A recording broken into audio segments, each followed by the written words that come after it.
ಇವತ್ತು ಬಳ್ಳಾರಿ ನಗರದಲ್ಲಿ ಸಂಗಮ್ ಸರ್ಕಲ್ ಇಂದ ಒಂದು ಬೃಹತ್ ಮೆರವಣಿಗೆ ಮುಖಾಂತರ ರಾಯಲ್ ಸರ್ಕಲ್ ಮುಖಾಂತರ ಡಿಸಿ ಆಫೀಸ್ ಎದುರುಗಡೆ ನಾವು ಇವತ್ತು ಎಲ್ಲ ನಮ್ಮ ಜಿಲ್ಲಾ ಉಸ್ತುವಾರಿ ಮಂತ್ರಿ ಆಗಿರೋಂಥ ಎಲ್ಲರೂ ಜನಪ್ರಿಯ ಸಚಿವರಾಗಿರೋಂಥ ಬಿ ನಾಗೇಂದ್ರ ಅಭಿಮಾನಿಗಳು ಸಾವಿರಾರು ಸಂಖ್ಯೆಯಲ್ಲಿ ಬಂದು ಇವತ್ತು ಅವರಿಗೆ ಬೆಂಬಲ ಸೂಚಿಸಿದ್ದಾರೆ. ಇದು ಬೆಂಬಲ ಯಾಕೆ ಅಂತ ಹೇಳಿದ್ರೆ ವಿನಾಕಾರಣ ಬಿಜೆಪಿಯವರು ಪ್ರತ್ಯೇಕವಾಗಿ ನಮ್ಮ ಬಳ್ಳಾರಿ ಜಿಲ್ಲೆಯಲ್ಲಿ ಶ್ರೀರಾಮುಲು ಇರಲಿ, ಸೋಮಶೇಖರ್ ಜನಾರ್ದನ್ ಇರಲಿ, ಅವರ ಅಸ್ತಿತ್ವವನ್ನು ಕಳ್ಕೊಂಡಿದ್ದಾರೆ. ಮತ್ತೆ ಅವರು ಜನರಲ್ಲಿ ಬಂದು ಹೈಲೈಟ್ ಆಗ್ಬೇಕಂತ ಹೇಳಿ ವಿನಾಕಾರಣ ಇಲ್ಲ ಸಲ್ಲದ ರಾಜಕೀಯ ಮಾಡ್ತಾರೆ, ನಾಟಕ ಮಾಡ್ತಾರೆ. ಅವ್ರಿಗೆ ನಾಚಿಕೆ ಆಗಬೇಕು. ಯಾಕಂತ ಹೇಳಿದ್ರೆ ಜನಾರ್ದನ್ ರೆಡ್ಡಿ ಮತ್ತೆ ಸೋಮಶೇಖರ್ ಅವರು ಭ್ರಷ್ಟಾಚಾರ ಜೊತೆ ಮಾತಾಡ್ತಾರೆ, ಲೂಟಿ ಬಗ್ಗೆ ಮಾತಾಡ್ತಾರೆ. ಎಲ್ರಿಗೂ ಗೊತ್ತಿರೋ ಸಂಗತಿ. ಅವ್ರ ಕಾಲದಲ್ಲಿ ಏನ್ ರಿಪಬ್ಲಿಕ್ ಆಫ್ ಬಳ್ಳಾರಿ ಆಗಿತ್ತು, ಸ್ಕ್ಯಾಮ್ಸ್ ಆಫ್ ದಿ ಇಂಡಿಯಾ ಅಂತ ಹೇಳಿ ಹೆಸರುವಾಸಿಯಾಗಿದ್ದಾರೆ, ಕುಖ್ಯಾತ ಪಡೆದಿದ್ರು. ಅನೇಕ ವರ್ಷ ಅವರು ಜೈಲಲ್ಲಿ ಇದ್ರು. ಇವತ್ತು ಅವ್ರು ಬಂದು ಭ್ರಷ್ಟಾಚಾರ ಲೂಟಿ ಅಂತ ಮಾತಾಡಿದ ಹಾಸ್ಯಾಸ್ಪದ. ಆಮೇಲೆ ಶ್ರೀರಾಮುಲು ಅಂತೂ ಮರ್ತ್ಬಿಟ್ಟಿದ್ರು ಜನರು. ಮತ್ತೆ ನಾನು ಇದ್ದೀನಿ, ಜನರಿಗೆ ಬರ್ತಾ ಇದ್ದೀನಿ ಅಂತೇಳಿ ಸುಮ್ಮನೆ ಇಲ್ಲ ಸಲ್ಲದ ಆರೋಪ ಮಾಡಿ, ರಾಜಕೀಯ ಮಾಡಿ, ಸ್ಟ್ರೈಕ್ ಕೂರೋದು, ಧರಣಿ ಕೂರೋದು. ನಾವು ಅಸೆಂಬ್ಲಿಯಲ್ಲಿ ರಾಜೀನಾಮೆ ಪಡುವವರೆಗೆ ಆಗದೆ ಇದು purely matter is subjudiced in the court of law.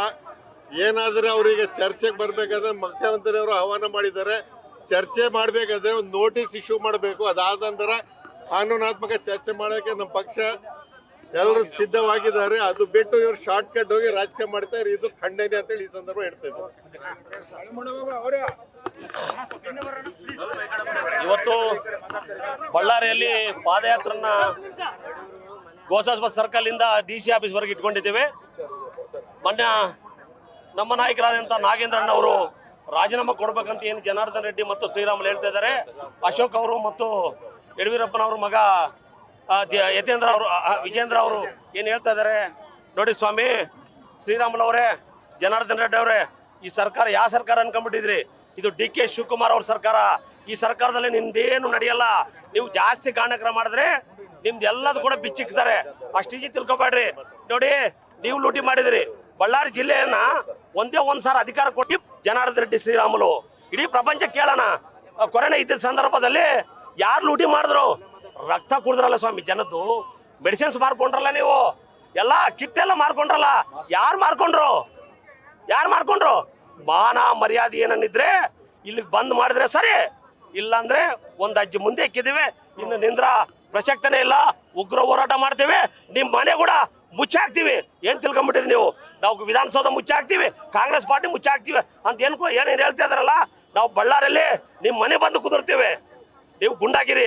D K Shivakumar ಬಗ್ಗೆ ಮಾತಾಡ್ತೀರಿ, ನಾಗೇಂದ್ರ ಬಗ್ಗೆ ಮಾತಾಡಿ ಯೋಗ್ಯತೆ ನಿಮ್ಗಿಲ್ಲ ಅಂತ ಹೇಳಿ ಗಂಟಾಘೋಷ ಬಂದೆ ಹೇಳಕ್ ಸಿದ್ಧ ಇದ್ದೇವೆ. ತಾವು ಇದೇ ಫಸ್ಟ್ ಲಾಸ್ಟ್. ಇನ್ನು ಮಾತಾಡಿದ್ರೆ ಮಾತ್ರ ಸರಿ ಇರಂಗಿಲ್ಲ ಅಂತೇಳಿ ವಾರ್ನಿಂಗ್ ಕೊಟ್ಟು ನಾವು ಇವತ್ತು ಇಲ್ಲಿ ಎಂಡ್ ಮಾಡ್ತಾ ಇದ್ದೀವಿ. ಇನ್ನ ಏನೇನು ಸ್ಟಾರ್ಟ್ ಮಾಡಿದ್ರೆ ನಾವು ರಾಯಲ್ ಸರ್ಕಲ್ ಇಂದ ಚಲೋ ಜನಾರ್ದನ್ ರೆಡ್ಡಿ ಮನೆ, ಚಲೋ ಶ್ರೀರಾಮುಲು ಮನೆ ಹೋಗೋದು ಖಚಿತ. ಯಾರು ತಡೆದ್ರೆ ಕೂಡ ತಡಿಲಿಕ್ಕೆ ಇದನ್ನ ಆಗೋದಿಲ್ಲ. ಈ ಹೋರಾಟನ ಮುಂದಕ್ಕೆ ಓಡಿಸ್ತೀವಿ ಅಂತ ನಾವು ಹೇಳಲಿಕ್ಕೆ ಇಷ್ಟಪಡ್ತೀವಿ. ನಮಸ್ಕಾರ. ಇವತ್ತು ಬಳ್ಳಾರಿಯಲ್ಲಿ ಬೃಹತ್ ಮಟ್ಟದ ಒಂದು ರ್ಯಾಲಿಯನ್ನು ಮಾಡಿದ್ದೀವಿ. ನಾಗೇಂದ್ರ ಅವರನ್ನು ಸಚಿವ ಸಂಪುಟದಿಂದ ಕೈ ಬಿಡಬಾರ್ದಂತ ಒಂದು ಒತ್ತಾಯ. BJP ಅವರಿಗೆ ನಾಗೇಂದ್ರ ಅವರನ್ನು ಯಾವುದೇ ಕಾರಣಕ್ಕೂ ರಾಜೀನಾಮೆ ಕೇಳ್ತಕ್ಕಂಥ ನೈತಿಕತೆ ಇಲ್ಲ ಅಂತಕ್ಕಂಥ ಎರಡು ಸಂದೇಶವನ್ನು ಕೇಂದ್ರ ಸರ್ಕಾರಕ್ಕೆ ಕಳಿಸ್ತಕ್ಕಂಥ ಮತ್ತು BJP ನಾಯಕರಿಗೆ ಕಳಿಸ್ತಕ್ಕಂಥ ಒಂದು ರ್ಯಾಲಿಯನ್ನು ಇವತ್ತು ಮಾಡಿದ್ದೀವಿ. ಈ ಹಿನ್ನೆಲೆಯಲ್ಲಿ ನಾನು ಮಾತಾಡೋದಾಯ್ತಂದ್ರೆ ಒಂದು ವಿಚಾರ ತಮಗೆ ಸ್ಪಷ್ಟಪಡಿಸ್ತೀನಿ. ಇವತ್ತು ಕೇಂದ್ರ ಸರ್ಕಾರದ 3.0 ಮೋದಿ ಸಾಹೇಬ್ರ ಸರ್ಕಾರ ಏನಿದೆ ಅದರಲ್ಲಿ 71 ಜನ ಯೂನಿಯನ್ ಮಂತ್ರಿಗಳಿದ್ದಾರೆ. 71 ಜನ ಇದ್ದಾರೆ. ಈ 71 ಜನರಲ್ಲಿ 28 ಜನರು ಎಲ್ಲ ಪ್ರಕರಣಗಳಲ್ಲಿ, ರೇಪ್ ಪ್ರಕರಣಗಳಲ್ಲಿ 5 ಜನ ಮಹಿಳೆಯರ ವಿಚಾರದಲ್ಲಿ, ಆಮೇಲೆ 8 ಜನ 307ನಲ್ಲಿದ್ದಾರೆ. ಒಟ್ಟಾರೆ 28 ಜನ ಅಂದರೆ ಕೇಂದ್ರದ ಮಂತ್ರಿಮಂಡಲದ 39% ಇವತ್ತು ಎಲ್ಲ ಕಲ್ಪ್ರಿಕ್ಟ್ ಆಗಿ ಇವತ್ತು ಆರೋಪ ಸ್ಥಾನದಲ್ಲಿದ್ದಾರೆ. ಮತ್ತು ಅವ್ರಿಗೆ ಯಾಕೆ ನೀವು ಮಂತ್ರಿ ಮಾಡಿದ್ರಿ? ಮತ್ತು ನಾವು ಅವ್ರನ್ನ ರಾಜೀನಾಮೆ ಯಾಕೆ ಅಶೋಕ್ ಸಾಹೇಬ್ರಿಗೆ ಕೇಳ್ತಾ ಇಲ್ಲ, ಶ್ರೀರಾಮುಲು ಸಾಹೇಬ್ರಿಗೆ ಕೇಳ್ತಾ ಇಲ್ಲ, ವಿಜೇಂದ್ರ ಸಾಹೇಬ್ರೆ ತಾವು ಕೇಳ್ತಿಲ್ಲ? ತಮ್ಮ ಅಪ್ಪನ ಮೇಲೆ ಹಗರಣ ಇದೆ, ತಮ್ಮ ಮೇಲೆ ದುಡ್ಡು ಹೊಡೆದಿರ್ತಕ್ಕಂಥ ಹಗರಣ ಇದೆ. ತಾವು ಯಾವ ಫಂಡ್ ಅದು? ಜಿಂದಾಲ್ ಅವ್ರ ಕಡೆಯಿಂದ ದುಡ್ಡು ತೊಗೊಂಡ್ರಲ್ಲ, ಹಗರಣ ತಮ್ಮ ಮೇಲೆ ಇದೆಯಲ್ಲ. ಚೆಕ್ ಮುಖಾಂತರ ಲಂಚ ತೊಗೊಂಡ್ರಲ್ಲ ನಿಮ್ಮ ತಂದೆಯವರು ಮುಖ್ಯಮಂತ್ರಿ ಆಗಿದ್ದಾಗ, ಹಗರಣ ನಿಮ್ಮ ಮೇಲಿದೆ. ಶ್ರೀರಾಮುಲು ಅವರೇ, ತಮ್ಮ ಮೇಲೆ ಭಾಳಷ್ಟು ಪ್ರಕರಣಗಳಿದ್ದಾವೆ. ಕೋವಿಡ್ ಸಮಯದಲ್ಲಿ ಇವತ್ತು ನಮಗೊಂದು ರಿಪೋರ್ಟ್ ಇದೆ, ನಾನು ಮರ್ತಿದ್ದೆ, ತಮ್ಮ ಗಮನಕ್ಕೆ ತರ್ತಾ ಇದ್ದೀನಿ. ಇವತ್ತು ಒಂದು ರಿಪೋರ್ಟ್ ಬಂದಿದೆ, ಕೋವಿಡ್ ಸಮಯದಲ್ಲಿ ಆಗಿರ್ತಕ್ಕಂಥ ಹಗರಣವನ್ನು ಮಾಡಲಿಕ್ಕೆ ಒಂದು ಸಮಿತಿಯನ್ನು ರಚನೆ ಮಾಡಿದ್ರು ರಾಜ್ಯ ಸರ್ಕಾರದವರು. ತನಿಖೆ ಮಾಡಿದರು, ತನಿಖೆ ರಿಪೋರ್ಟನ್ನು ಕೊಟ್ಟಿದ್ದಾರೆ. ಅದರಲ್ಲಿ ಸನ್ಮಾನ್ಯ ಶ್ರೀರಾಮುಲವರು ಮತ್ತು ಈಗ ಸುಧಾಕರ್ ಅವರು, ಡಾಕ್ಟರ್ ಸುಧಾಕರ್ ಅವರು ಇಬ್ಬರು ಭಾಗಿಯಾಗಿದ್ದಾರೆ ಅಂತೇಳಿ ಅದರಲ್ಲಿ ಬಂದಿದೆ. ತಾವು ತಪ್ಪಿತಸ್ಥರು ತಾನೆ. ಹಾಗಾದ್ರೆ ನಾಗೇಂದ್ರ ಅವ್ರನ್ನೇ ನೀವು ಯಾಕೆ ಪ್ರಶ್ನೆ ಮಾಡ್ತೀರಿ? ನಾಗೇಂದ್ರ ಅವ್ರ ರಾಜೀನಾಮೆ ಯಾಕೆ ಕೇಳ್ತೀರಿ? ನಾನು ಪ್ರಶ್ನೆ, ತಮಗೆ ಮಾಹಿತಿ ಇದೆ, ನಾನು ಮಾಹಿತಿ ಕೊಡ್ತಾ ಇದ್ದೀನಿ. ಇವತ್ತು ವಾಲ್ಮೀಕಿ ಹಗರಣ ಆಗಿರ್ತಕ್ಕಂಥದ್ದು ತಾವು ಏನು ಹೇಳ್ತಾ ಇದ್ದೀರಿ ಅದನ್ನು ಒಂದು ಕಡೆ ಒಪ್ಕೊಳ್ಳೋಣ. ಆದರೆ 187 ಕೋಟಿ ರೂಪಾಯಿ ಇದೆಯಲ್ಲ, 187 ಕೋಟಿ ರೂಪಾಯಿಯಲ್ಲಿ 100 ಕೋಟಿ ಈ 100 ಕೋಟಿ ಹಂಗೆ ಉಳ್ಕೊಂಡಿತ್ತು. 87 ಕೋಟಿ ವಿವಿಧ 20 ಬ್ಯಾಂಕ್ಗಳಿಗೆ 20 ಖಾತೆಗಳಿಗೆ ವರ್ಗಾವಣೆ ಆಗಿತ್ತು. ಅದು ಹೈದರಾಬಾದ್ಗೆ. ಆದರೆ ನಾಗೇಂದ್ರ ಅವರಾಗಲಿ, ನಾಗೇಂದ್ರ ಅವ್ರ ಸಂಬಂಧಿಕರಾಗಲಿ, ಅವ್ರ ಪತ್ನಿ ಆಗಲಿ, ಮಕ್ಕಳಾಗಲಿ, ಅವ್ರ ಪಾರ್ ರಿಲೇಷನ್ ಆಗಲಿ, ಅವ್ರ ಸ್ನೇಹಿತರಾಗಲಿ, ಅವ್ರ ಸಹಚರರಾಗಲಿ ಯಾರ ಅಕೌಂಟ್ಗಳಿಗೆ ಬಂದಿಲ್ವಲ್ಲ? ಎಲ್ಲಿದೆ? ಬಂದು ಒಂದು ಚೀಟಿ ತೋರಿಸಿ. ಹೋಗ್ಲಿ ಬಿಡಿ. 187 ಕೋಟಿ ರೂಪಾಯಿ ಈ ಯೂನಿಯನ್ ಬ್ಯಾಂಕ್ ಆಫ್ ಇಂಡಿಯಾ ವಸಂತ ನಗರದಿಂದ union bank of India MG ರಸ್ತೆಗೆ ಟ್ರಾನ್ಸ್ಫರ್ ಆಯ್ತಲ್ಲ, ಆ ಟೈಮಲ್ಲಿ ನಾಗೇಂದ್ರ ಅವರು ಏನಾದರೂ, ಸನ್ಮಾನ್ಯ ನಾಗೇಂದ್ರ ಅವರು ಏನಾದರೂ ಲೆಟರ್ ಕೊಟ್ಟಿದ್ರಾ ಟ್ರಾನ್ಸ್ಫರ್ ಮಾಡಿ ಅಂತ? ಅದನ್ನು ಇಲಾಖೆ ಅಧಿಕಾರಿಗಳು ತೊಗೊಂಡಿದ್ದಾರೆ ಡಿಸಿಷನ್, ಇವ್ರು ತೊಗೊಂಡಿದ್ದಲ್ಲ. ಆ ತೀರ್ಮಾನ ಅವ್ರು ತೊಗೊಂಡಿದ್ದಾರೆ, ಅಲ್ಲಿ ಕಳಿಸಿದ್ರು, ಅಲ್ಲಿಂದ ಬೇರೆ ಬೇರೆ ಅಕೌಂಟಿಗೆ ಹೋಗಿದೆ. ಹಾಗಾದ್ರೆ ಇಲ್ಲಿ ಹಗರಣ ಎಲ್ಲಿ ಬಂತು? ಅಂದರೆ ನೀವು ಯಾವುದೋ ಒಂದು ಚೀಟಿ ಹಿಡ್ಕೊಂಡು, ನಾವು ಎಲೆಕ್ಷನಲ್ಲಿ ಏನೋ ಒಂದು ಚೀಟಿ ಹಿಡ್ಕೊಂಡು ED ಅವ್ರು ಬಂದ್ರಲ್ಲ, ನಿಮಗೆ ನಾಚಿಕೆ ಆಗಬೇಕಲ್ಲ. ನಾವು SIT ಇದೆಯಲ್ಲ, ಈ ರಾಜ್ಯದಲ್ಲಿ SIT ಇದೆ. SIT ಒಂದು ದೊಡ್ಡ ತನಿಖಾ ಸಂಸ್ಥೆ. SIT ಕ್ಲೀನ್ ಚಿಟ್ ಕೊಟ್ಟಿದ್ದಾರೆ. ನಾಗೇಂದ್ರ ಅವ್ರದ್ದು ಯಾವುದು ಪಾತ್ರ ಇಲ್ಲದ ಅಧಿಕಾರಿಗಳು ಮತ್ತು ಬ್ಯಾಂಕ್ನವ್ರದ್ದು ಪಾತ್ರ ಅಂತೇಳಿ. ಅದ್ರ ಜೊತೆಗೆ ಇನ್ನೊಂದು ತಮಗೆ ಹೇಳ್ತೀನಿ, ಯಾಕಂದ್ರೆ ಬ್ರೀಫ್ ಇರ್ಬೇಕು ನಿಮಗೆ. ಇನ್ನೊಂದು ತಮಗೆ ಹೇಳ್ತೀನಿ, ಅದ್ರ ಜೊತೆಗೆ ಇನ್ನೊಂದು ಮಾತನ್ನು ಹೇಳ್ತೀನಿ. ಈ 187 ಕೋಟಿ ರೂಪಾಯಿ ಏನು ಇತ್ತಲ್ಲ, ಈಗಾಗಲೇ ಎಲ್ಲದು ವಾಪಸ್ ಬಂದಿದೆ. ಈಗಾಗಲೇ 2 ಕೋಟಿ ರೂಪಾಯಿ ಬಿಟ್ಟು ಉಳಿದಿರ್ತಕ್ಕಂಥ ಎಲ್ಲ ಹಣ ಸರ್ಕಾರಕ್ಕೆ, ಖಜಾನೆಗೆ ವಾಪಸ್ ಬಂದಿದೆ. ತಮ್ಮ ಗಮನಕ್ಕಿರಬೇಕು. ನಾಗೇಂದ್ರ ಅವರು ಇದರಲ್ಲಿ ಯಾವುದೇ ಭಾಗಿಯಾಗಿಲ್ಲ. ಅದ್ರ ಜೊತೆಗೆ ಒಂದು ನಿಮಿಷ, ಅದ್ರ ಜೊತೆಗೆ ಹೇಳ್ತೀನಿ ಸರ್, ಅದ್ರ ಜೊತೆಗೆ ಇವತ್ತೇನು ತಾವು BJP ಏನು ಅವ್ರನ್ನ ಕೇಳ್ತಾ ಇದ್ರಲ್ಲ, ರಾಜೀನಾಮೆ ಕೇಳ್ತಕ್ಕಂಥ ನೈತಿಕತೆ ಇಲ್ಲ. ಯಾಕಂದ್ರೆ ನಿಮ್ಮಲ್ಲೇ 39 ಜನ ಇದ್ದಾರೆ, 28 ಜನ ಇದ್ದಾರೆ, 39% ಅವ್ರನ್ನ ರಾಜೀನಾಮೆ ಕೇಳಿ ನಂತರ ನಮ್ಮ ಬಗ್ಗೆ ಮಾತಾಡಿ ಅಂತಕ್ಕಂಥ ಸಂದೇಶವನ್ನು ಕೊಡ್ತಾ ಇದ್ದಾರೆ.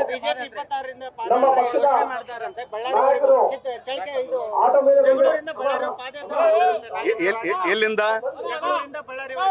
ರಾಜೀನಾಮೆ ಆಗ್ರಹಿಸಿ ಈಗಾಗಲೇ ಅಂಥದ್ದು 2-3 ಸಾರಿ ಚರ್ಚೆಗಳಾದವು. ಪಾದಯಾತ್ರೆ ಮಾಡ್ತೀವಿ. ಇಂಥ ಪಾದಯಾತ್ರೆ ಎಷ್ಟೋ ಆಗೋಗ್ಬಿಟ್ಟು ದೇಶದಲ್ಲಿ. ಪಾದಯಾತ್ರೆ ಮಾಡಿ ನೀವು ದಾವಣಗೆರೆಯಲ್ಲಿ ಮೊನ್ನೆ ನೋಡ್ಬೇಕಾಗಿತ್ತು, ಒಂದು ಪಂಜಿನ ಮೆರವಣಿಗೆ ಮಾಡಿದ್ರು.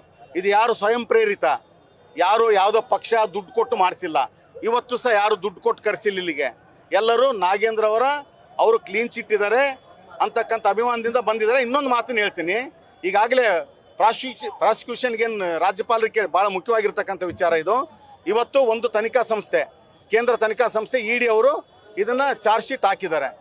ಚಾರ್ಜ್ ಶೀಟ್ ಹಾಕಿ ನಾಗೇಂದ್ರ ಅವರು ದೋಷ ಇರಬಹುದು ಅಂತಕ್ಕಂಥ ಅಜುಮ್ಷನ್ ಅಲ್ಲಿ ಮಾತಾಡಿದ್ದಾರೆ. ತಾವು ಅದನ್ನು ನೋಡ್ಬೇಕಾಗಿದೆ.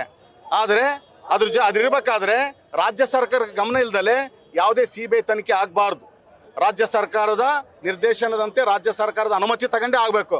ಆದರೂ ತಾವು ರಾಜ್ಯಪಾಲರಿಗೆ ಪ್ರಾಸಿಕ್ಯೂಷನ್ ಕಳಿಸಿದ್ರಿ CBI ಅವರು. ನಾನೊಂದು ತಮಗೆ CBI ಅವ್ರಿಗೆ ಒಂದು ಮಾತು ಹೇಳ್ತೀನಿ, ತಾವು ದಯಮಾಡಿ ಮನವರಿಕೆ ಮಾಡ್ಕೋಬೇಕು. ತಾವು ಒಂದು ಕೇಂದ್ರ ತನಿಖಾ ಸಂಸ್ಥೆ ಇಲ್ಲಿ ತನಿಖೆ ನಡೆದು ಚಾರ್ಜ್ ಶೀಟ್ ಹಾಕಿದ ಮೇಲೆ ಮತ್ತೊಂದು ಕೇಂದ್ರ ತನಿಖಾ ಸಂಸ್ಥೆ ಇದನ್ನ ಏನು ಪ್ರಾಸಿಕ್ಯೂಷನ್ ಕೇಳಂತ ಅವಶ್ಯಕತೆ ಇಲ್ಲ ಅಂತಕ್ಕಂಥ ವಿಚಾರವನ್ನು ನಾನು ಅವರಿಗೆ ಮನವಿ ಮಾಡ್ತೀನಿ. ಅದ್ರ ಜೊತೆಗೆ ರಾಜ್ಯಪಾಲರಿಗೆ ಮನವಿ ಮಾಡ್ತೀನಿ, ತಾವು ದಯಮಾಡಿ ಘನತೆಯುತ ರಾಜ್ಯಪಾಲರು ತಾವು ಎರಡನ್ನೂ ಪ್ರಕರಣ ಪರಿಶೀಲಿಸಿ. ಒಂದು ಕೇಂದ್ರ ತನಿಖಾ ಸಂಸ್ಥೆ ಈಗಾಗಲೇ ಇದನ್ನು ದೋಷಾರೋಪ ಪಟ್ಟಿ ಸಲ್ಲಿಸಿದ್ದಾರೆ. ಇನ್ನೊಂದು ಲೋಕಲ್ ಇರ್ತಕ್ಕಂಥ ನಮ್ಮ ಸ್ಥಳೀಯವಾಗಿರ್ತಕ್ಕಂಥ SIT ಅವರು ಈಗಾಗಲೇ ಕ್ಲೀನ್ ಚೀಟ್ ಕೊಟ್ಟಿದ್ದಾರೆ. ಇವೆರಡನ್ನು ಪರಿಗಣಿಸಿ ತಾವುಗಳು ಯಾವುದೇ ಕಾರಣಕ್ಕೆ ಪ್ರಾಸಿಕ್ಯೂಷನ್ಗೆ ಅನುಮತಿ ಕೊಡಬಾರ್ದು ಅಂತೇಳಿ ನಾನು ಅವರಲ್ಲಿ ವಿನಂತಿ ಮಾಡ್ತಾ ಇದ್ದೀನಿ. ನಾವು ಮುಂದಕ್ಕೆ ಹೋಗ್ತೀವಿ. ಯಾಕೆಂತಂದ್ರೆ ಈಗ ನೋಡಿ ಹೇಳಿ ನಾನೇನು ಹೇಳ್ತೀನಿ, ಇದು ನಾಗೇಂದ್ರ ಅವರ ಅಸ್ತಿತ್ವದ ಪ್ರಶ್ನೆಗಿಂತ ಈ ಜನರ ಭಾವನೆಗಳ ಪ್ರಶ್ನೆ ಆಗಿದೆ. ಇದು ನಾಗೇಂದ್ರ ಅವರ ಅಸ್ತಿತ್ವದ ಪ್ರಶ್ನೆ ಆಗಿ ರಾಜಕೀಯ ಅಸ್ತಿತ್ವದ ಪ್ರಶ್ನೆಗಿಂತ ಮುಖ್ಯವಾಗಿ ಇಲ್ಲಿರ್ತಕ್ಕಂಥ ಅವ್ರ ಅಭಿಮಾನಿಗಳು, ಅವ್ರ ಸ್ನೇಹಿತರು, ಅವ್ರ ಹಿತೈಷಿಗಳು, ಇಲ್ಲಿರ್ತಕ್ಕಂಥ ಅವ್ರ ಮತದಾರರು, ಈ ಜಿಲ್ಲೆಯ ಒಟ್ಟಾರೆ ಜನತೆಯ ಭಾವನೆಗಳ ಪ್ರಶ್ನೆ ಆಗಿದೆ. ನಾವು ಅಷ್ಟು ಸುಲಭವಾಗಿ ಬಿಡೋದಿಲ್ಲ. ತಾವುಗಳೆಲ್ಲರೂ ಭ್ರಷ್ಟರಿದ್ದೀರಿ. ಭ್ರಷ್ಟಾಚಾರವನ್ನು ನೀವೇ ಮಾಡಿ ಇನ್ನೊಬ್ಬರನ್ನ ಭ್ರಷ್ಟರು ಅಂದ್ರೆ ಹೆಂಗೆ? ನಿಮ್ಮ ತಟ್ಟೆಯಲ್ಲಿ ದೊಡ್ಡದು ಅಲ್ಲಿ ಬಿದ್ದಿತ್ತೆ, ನಮ್ಮ ತಟ್ಟೆಯಲ್ಲಿ ಇರ್ತಕ್ಕಂಥ ನೊಣ ನಾಯಕರು ಹುಡುಕ್ತೀರಿ. ನಿಮ್ಮ ತಟ್ಟೆಯಲ್ಲಿ ಶುದ್ಧೀಕರಣ ಮಾಡ್ಕೊಳ್ರಿ. ಅಲ್ಲಿ ಯಾರು ಹೋಗಿ ಶುದ್ಧೀಕರಣ ಮಾಡಿದ್ರಲ್ಲ, ಇವತ್ತು ನಮ್ಮ ಖರ್ಗೆ ಸಾಹೇಬ್ರನ್ನ ಶುದ್ಧೀಕರಣ ಮಾಡ್ತಾರಲ್ಲ, ನಾಚಿಕೆ ಆಗೋದಿಲ್ವಾ? 2026 ಇದೀವಿ, ಇನ್ನು ಮನುಸಂಸ್ಕೃತಿನ ತಗೊಂಡ್ ಬರ್ಬೇಕಾ? ಅಂದ್ರೆ ಅದಕ್ಕೋಸ್ಕರ ನೀವು ಈ ದೇಶ ನಡೆಸ್ತಿರೋದು, ಅದಕ್ಕೋಸ್ಕರ 3 ಸಾರಿ ಪ್ರಧಾನಮಂತ್ರಿ ಆಗಿರೋದು. ಅಂದ್ರೆ ನಿಮ್ಮ ಸಂಸ್ಥೆಗಳಿಗೆ ಹೇಳಕ್ ಬರೋದಿಲ್ಲ ನೀವು RSS ನವರಿಗೆ? ನಾಚಿಕೆ ಆಗೋದಿಲ್ಲ ನಿಮಗೆ? ಅದಕ್ಕೆ ನನ್ನ ಮನವಿ ಇದೆ, ತಾವು ದಯಮಾಡಿ ಶುದ್ಧೀಕರಣ ಮಾಡಿರಲ್ಲ ಆ BJP ಮತ್ತು RSS ABVP ಅಥವಾ ಎಲ್ಲ ಸಂಸ್ಥೆಗಳಿಗೆ ಮನವಿ ಮಾಡ್ತೀನಿ, ತಾವು ದಯಮಾಡಿ ಹೋಮ ಹವನಗಳು ಮಾಡಿ ಈ ದೇಶದಲ್ಲಿರ್ತಕ್ಕಂಥ ಗೃಹ ಮಂತ್ರಿ ಮತ್ತು ನಮ್ಮ ದೇಶದ ಮೋದಿಜಿ ಅವರು ಪ್ರಧಾನಮಂತ್ರಿಗಳು ಮನಸ್ಸು ಶುದ್ಧೀಕರಣ ಆಗಲಿ ಅಂತೇಳಿ ಮಾಡಿ ಅಂತ ಹೇಳ್ತಾ ಇದ್ದೀನಿ.